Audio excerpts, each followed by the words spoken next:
Hello and welcome to the CAN Bus Training YouTube channel. I'm Trainer Joris, and in today's video we're going to be talking about bicycle rules, infrastructure, and most importantly, bike safety in Iowa City. Iowa City has a very large cycling community.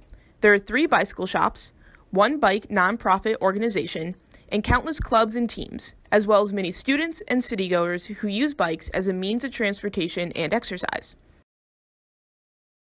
Our goal in this video is to show you the various bike situations you may see as a CAN bus driver and encourage you to view bikers the same way you would any other road user.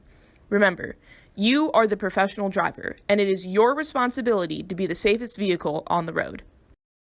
Cyclists have the same rights as cars and are therefore expected to follow all normal road rules.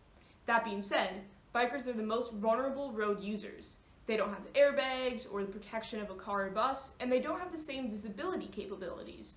A collision between a cyclist and a vehicle could be incredibly dangerous, even at low speeds. Both vehicles and bikers have a very important role to play in avoiding collisions.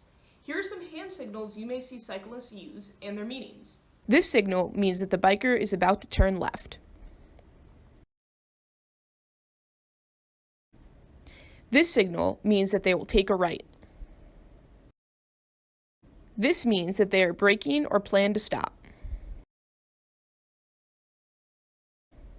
If you ever see a rider point to the ground, that just means they are pointing out a pothole or road hazard to cyclists around them.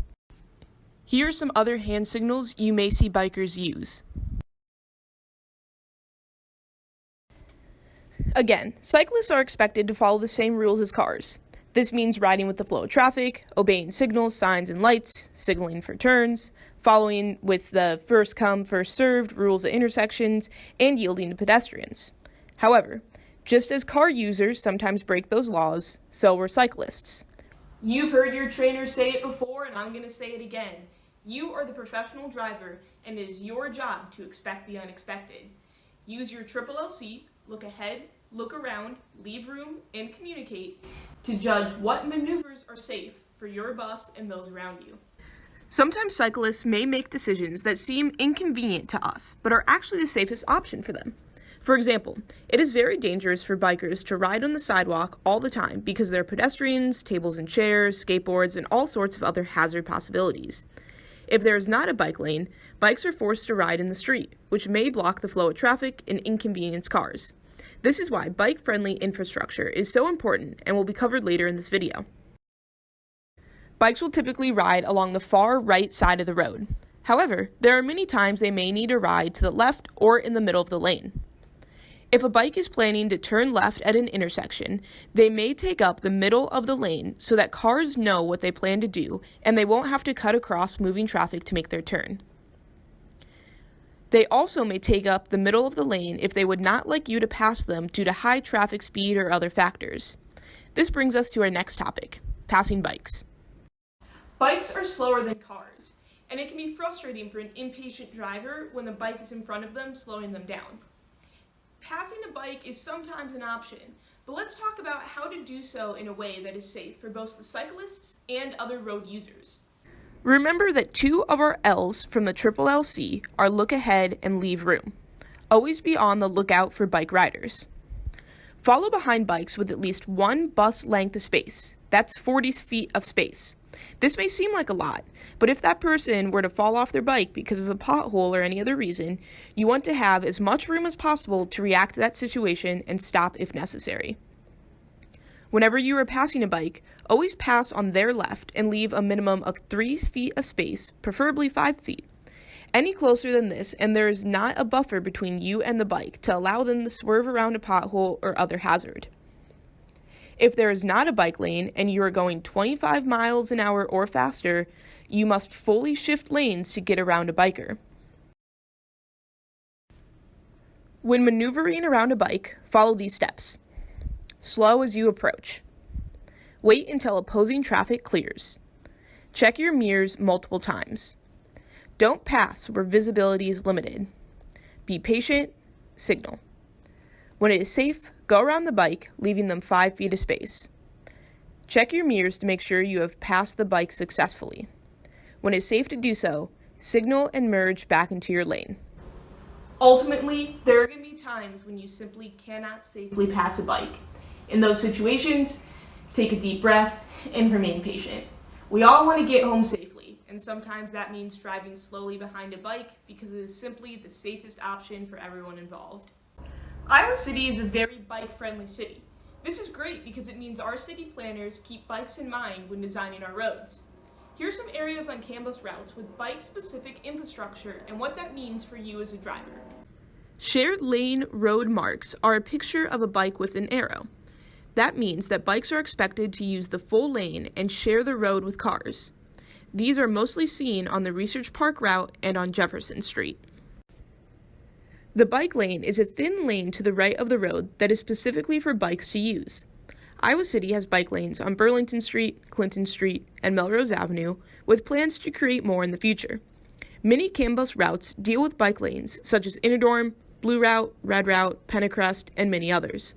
This is the most common bike infrastructure we see in Iowa City. Some of our CAN stops require us to block or take up the bike lane in order to pick up passengers safely. Here's a clip of how to do so. In this video, our bus will service the Burge Hall bus stop.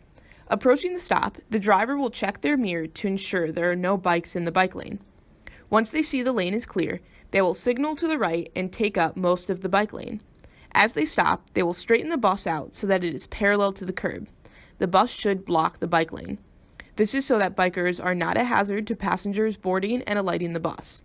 This is the procedure at both the Burge and Courier bus stops. In that example, the procedure is to be parallel to the curb, but not against it. Other stops, such as the main library or Siemens Center, will require you to block the bike lane and maintain a good curb distance. Sometimes, when a bus needs to take a right from a street with the bike lane, they will need to block the bike lane as well. In this video, the bus is making a right from Clinton Street onto Washington. Approaching the intersection, the driver will check their mirrors and wait until the bike lane is clear. Then they will signal to the right and block the bike lane before making the turn. This avoids the most common type of bike-related accidents, the right hook. Taking up the bike lane in this way is the CAN procedure, turning from Clinton onto Washington and Madison onto Burlington. A hashed bike lane is an area of a bike lane that cars may cross.